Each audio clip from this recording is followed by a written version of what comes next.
universitas lainnya. Besar harapan saya dalam membuat kegiatan seperti ini yaitu dapat memahami bagaimana PSPPA Universitas Mataram, karena PSPPA FKIK Unram merupakan untuk mendapatkan gambaran terkait dengan PSPPA yang ada di Unram, karena sejatinya kan mahasiswa S1 akan melanjutkan studi nanti ke jenjang apoteker, yang mana apoteker di Unram ini sudah berdiri pada tahun 2023 dan merupakan program studi profesi apoteker pertama di ITB, gitu ya. Jadinya di sini nanti kita akan memberikan penjelasan gambaran bagaimana sih PSPPA di Unram, kemudian kuliahnya seperti apa, praktek profesi. Dalam waktu 1 tahun baru meluluskan satu angkatan 100% begitu, dan kami sudah bisa naik kelas dari baik menuju baik sekali. Gitu. Jadi alhamdulillah. Kemudian angkatan pertama kita pada saat itu adalah 100%, ya. Dan seterusnya sekarang kita sudah 3 angkatan yang meluluskan. Kami sudah meluluskan 3 angkatan.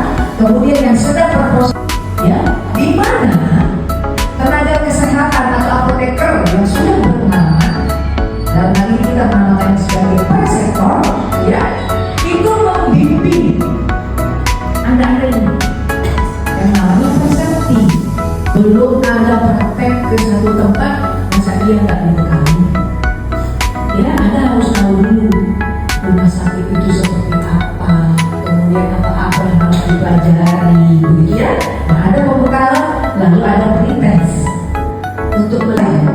Jadi di semester 1 nanti ada 3 studi kasus, lalu ditambah dengan praktek kerja profesi apoteker PKPA ini di apotek. Kalau yang semester 1 di PBF dan di industri, ya. Apa sih PKPA itu?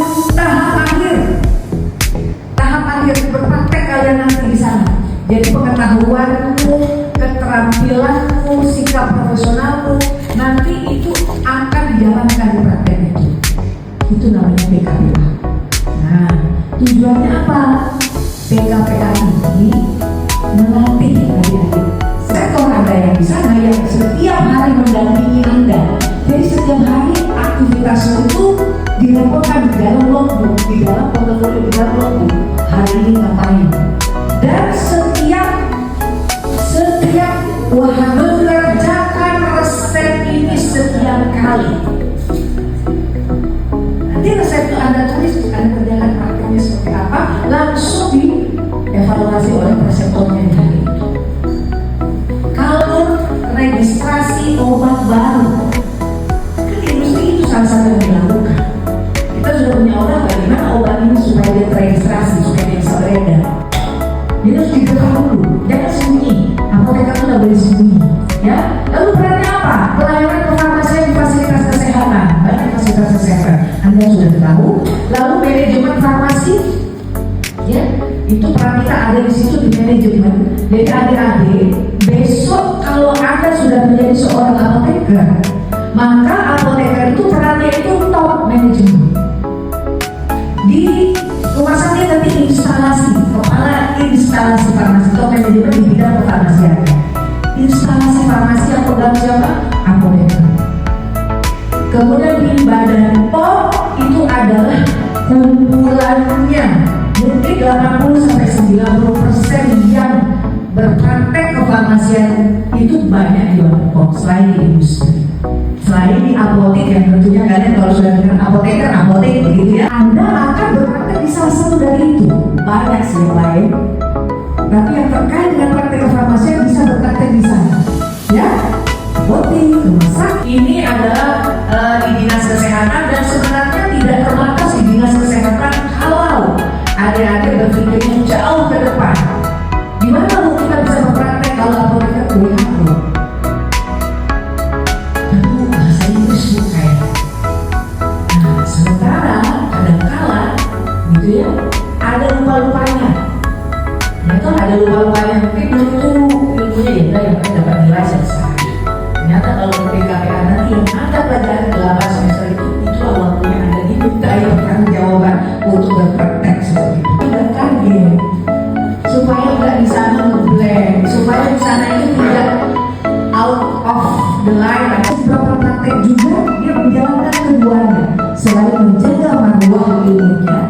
dia juga melaksanakan apa yang dia peroleh selama di dalam keilmuan, gitu ya, pendidikan dan penelitian dan praktek dan profesional. Next, 1999 ya.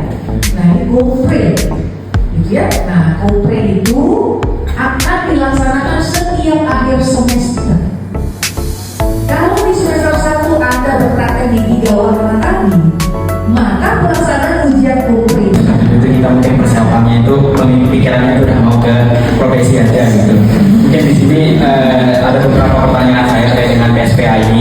Yang pertama itu terkait dengan bagaimana cara kita masuknya dulu sih Bu. Mungkin kan ada beberapa hal yang harus kami siapkan untuk bisa masuk nih ke pintunya yang profesi apoteker ini. Bagaimana sih yang pertama itu dari segi apa yang harus kami siapkan sebelum masuk ke situ. Kemudian apakah ada tips dan triknya bagaimana. Kemudian yang kedua itu kan seperti yang tahun lalu yang berkaca dari tahun lalu itu ada fast track kalau nggak salah yang angkatan 20, yang angkatan 20.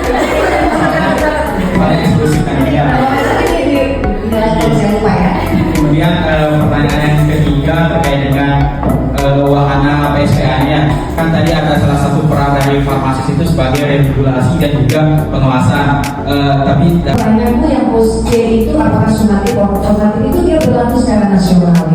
Jadi pos C itu formatif itu artinya selama dia ikut hadir mengerjakan soal sudah tidak dinilainya berapa atau tidak mengalami kelulusannya sebagai seorang apoteker atau istilahnya exit exam, bukan. Yang dinilai adalah CBT saja, itu yang formatif. Nah kalau dia sudah sumatif berarti pos C itu akan masuk menjadi komponen dalam menentukan lulus atau tidak sebagai seorang apoteker.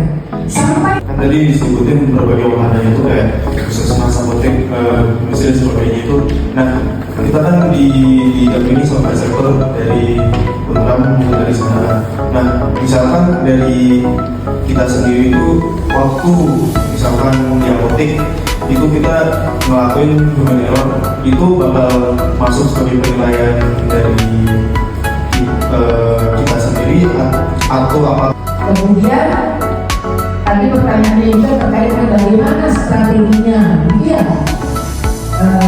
kalau ditanya kuota kita untuk sampai dengan saat ini kita menerima karena konsumsi itu kebetulan tidak ada, tapi mungkin karena PSPA ini kita rumah melakukan kuliah namun, jadi jangan khawatir gitu ya. Saya juga bisa datang ke Bapak, bisa jadi kita buat dalam bentuk kuliah namun itu atau mungkin diganti dengan ya. Jadi ada perubahan tentunya dari angkatan 5 dan mungkin